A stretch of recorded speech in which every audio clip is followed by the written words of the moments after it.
Hello, welcome. स्वागत है आपकी मेरी कक्षा में।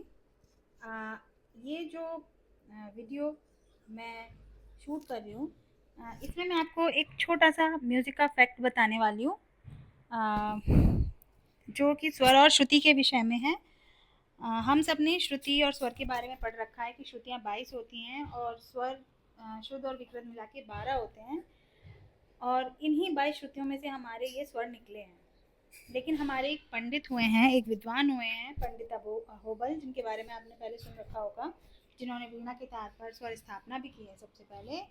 उन्होंने स्वर और श्रुति का संबंध जो बताया है वो सर्प और उसकी कुंडली के समान बताया है, कि जिस प्रकार अगर हम सर्प को देखें तो जो सांप की कुंडली होती है वो तो सुषुप्त अवस्था में होती है, और जो सर्प खड़ा होता है वो जागृत अवस्था होती है। यानी जो कुंडली है उसकी, उसमें वो सोता रहता है, जब वो कुंडली से बाहर आता है तो वो जग जाता है।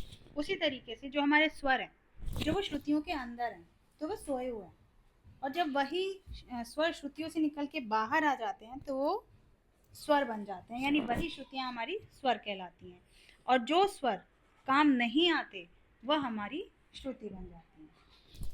उम्मीद करती हूँ ये आपको समझ आया होगा। मिलते हैं एक और इंटरेस्टिंग फैक्ट के साथ।